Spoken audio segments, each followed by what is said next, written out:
The film begins by introducing an elderly man named Joe.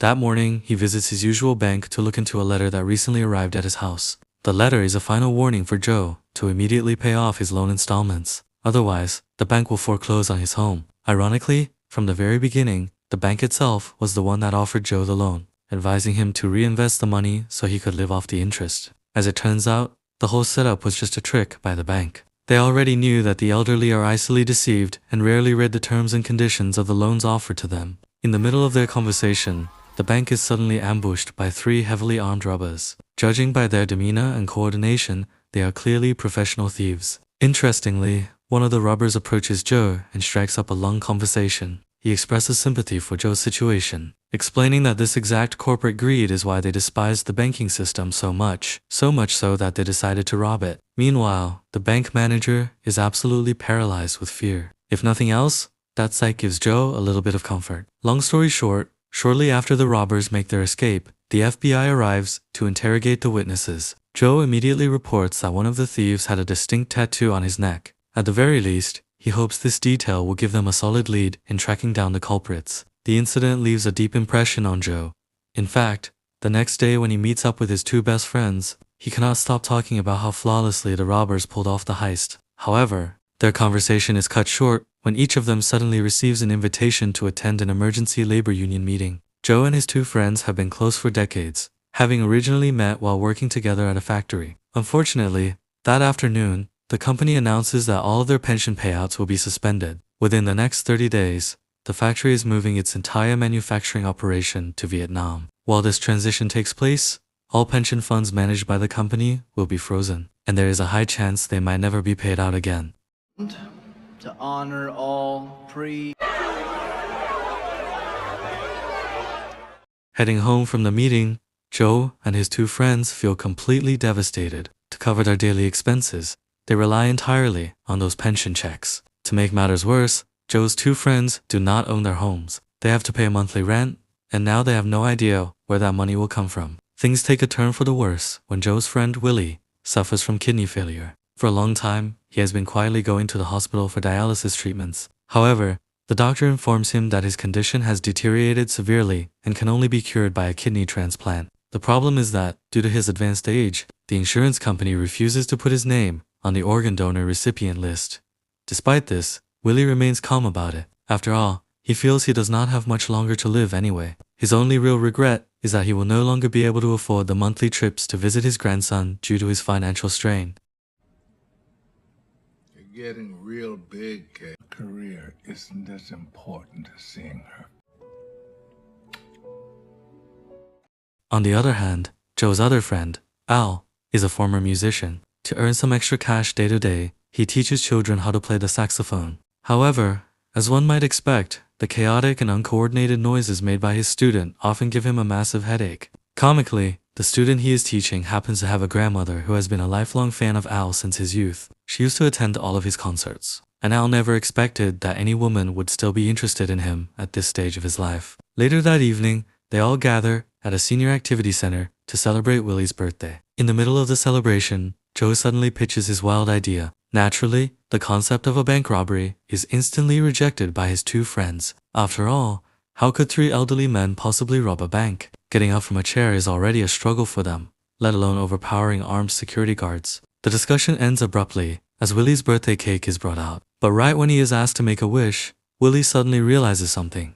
That night, Willie cannot sleep a wink, his mind racing. He finally faces the harsh reality that none of his hopes have ever come true. In fact, his situation has only grown more miserable now that the company has stolen their hard-earned pensions. Because of this, robbing the bank might actually be their only way out. Besides, even if the plan fails, life in prison probably isn't as bad as people make it out to be. They're all going to die soon anyway. Now needing just one more crew member, Joe and Willie immediately try to convince Al to change his mind. The next day, Joe and Willie take Al to a local supermarket. To Al's absolute shock, his 2 friends are planning to shoplift the store, treating it as a trial run for the actual bank heist. One by one, they start smuggling ingredients for dinner into their coats. Al feels his friends have completely lost their minds and decides to keep his distance, watching them from afar. To complicate things, a woman named Annie works at the supermarket, and she spends the entire time flirting with Al. The store does have security guards on duty. However, Even though they sense that something is off, they never suspect that two senior citizens would have the audacity to pull off a robbery. As a result, Joe and Willie manage to slip out with all the stolen items. The only snag happens during the escape. Al is still stuck inside chatting with Annie, forcing Joe to quickly steal a mobility scooter to pick him up. A chaotic chase ensues as the two old men try every trick in the book to outrun the guards. Unfortunately, their efforts end in disaster when a transit bus crosses their path, nearly crashing into them. The supermarket manager is completely baffled by the incident.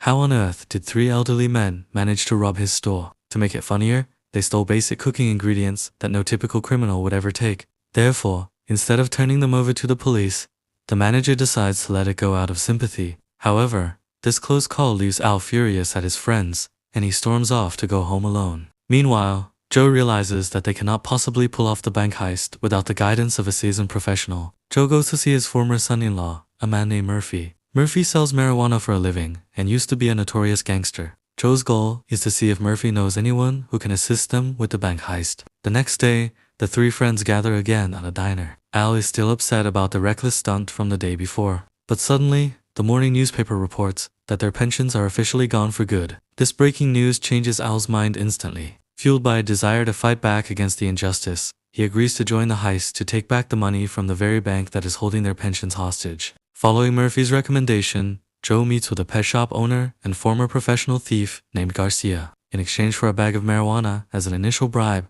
they promise to give Garcia an equal share of the final score. Naturally, Garcia is highly skeptical at first, but Joe manages to prove just how desperate and committed they truly are. It is important to remember that these three elderly men are not real criminals. They are simply trying to reclaim what is rightfully theirs. Because of this, Joe makes it clear that he refuses to steal a single penny more than the exact amount of their stolen pensions. If they happen to end up with excess cash, they vow to give it away to charity. With only 20 days left before the bank forecloses on Joe's house, they have to move fast. Garcia teaches them everything they need to know, from gathering intelligence on the bank staff and studying the layout of the building, to selecting the perfect getaway vehicle. Most importantly, he stresses the absolute necessity of an airtight alibi. If the police come knocking, Joe and his crew must have a flawless story ready. Fortunately, on the very day of the planned robbery, a massive carnival organized by the local senior community is scheduled to take place. Garcia warns them that they will have a window of only 5 minutes to rob the bank before the police swarm the building. Consequently, they practice day in and day out, running simulations until they hit their target time perfectly. Learning how to handle firearms also becomes part of the training, just in case things go sideways during the heist.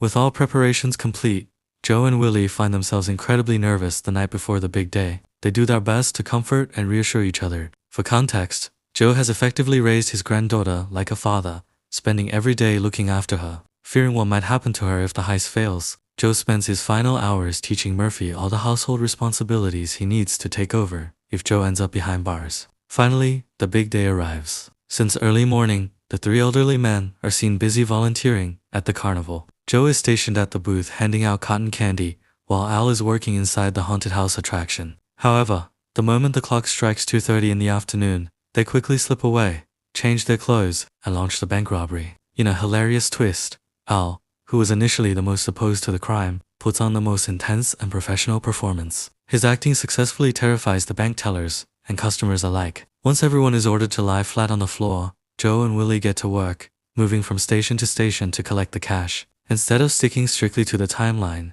Willie gets momentarily distracted by a young child in the bank. The situation escalates when Willie suddenly struggles to breathe through his rubber mask. Capitalizing on this distraction, a bank employee hits the silent alarm. The manager also sneaks around, grabs the security guard's dropped pistol from the floor, and opens fire on them. Fortunately, due to sheer panic, all of his shots miss wildly. Despite the unexpected chaos, Joe and his best friends manage to run out of the bank right on schedule. However, their plan is far from over, as they still need to execute their escape flawlessly to ensure they get clean away. That evening, once everything goes off without a hitch, the three celebrate by treating themselves to a lavish dinner at a high-end restaurant. Tragically, on the way home, Willie's health takes a severe turn for the worse, and he collapses. Willie had never told his friends the true extent of his kidney disease. Hearing the truth now, both Joe and Al declare they would do anything for him, even offering to donate their own kidneys. Meanwhile, after reviewing the bank's security footage, the FBI begins picking up leads on the suspects. In a stroke of bad luck, the surveillance footage is broadcast on local television, and the supermarket manager from their failed shoplifting attempt instantly recognizes Al. He immediately reports his findings to the FBI.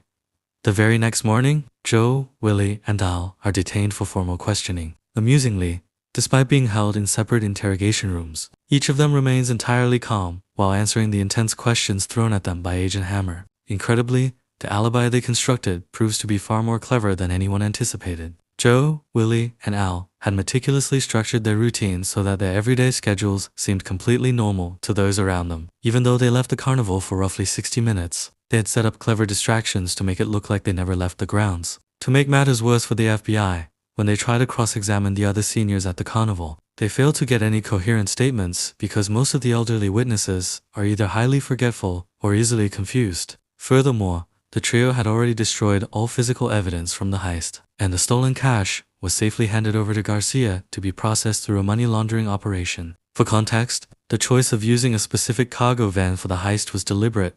The vehicle was actually being used to transport carnival guests, and Willie had hotwired it while the event was in full swing. Immediately after the robbery, they dumped the van and blended right back into the carnival crowds, solidifying their alibi. Refusing to back down, the FBI tries one final tactic. They bring all three men to the hospital and line them up in wheelchairs for a physical identification parade.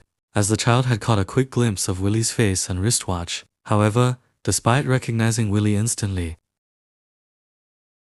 he was touched by Willie's kindness to him during the heist. With their star witness giving a completely negative identification, Agent Hammer is left with no legal ground to stand on, forcing the FBI to drop all charges and release Joe and his friends immediately. Sometime later, Garcia meets up with Joe to hand over the freshly laundered cash. Surprisingly, Garcia refuses to take his cut of the money, revealing that he helped them purely out of compassion. It turns out that Garcia was actually the professional bank robber Joe encountered during the opening scene of the film. Right in the middle of their meeting, Agent Hammer unexpectedly walks in. He explains he came by simply to return Joe's wallet, which had been left behind in the interrogation room. The tension in the room skyrockets, given that Garcia was just openly discussing his criminal past, and Joe is terrified because Garcia brought along a puppy carrier that is secretly stuffed to the brim with stacks of raw cash. Fortunately, Agent Hammer leaves without noticing a thing. True to their word, Joe and his friends take the excess stolen money and use it for charity, instead of giving it to strangers. Joe decides to distribute it among the local elderly residents who have been struggling financially.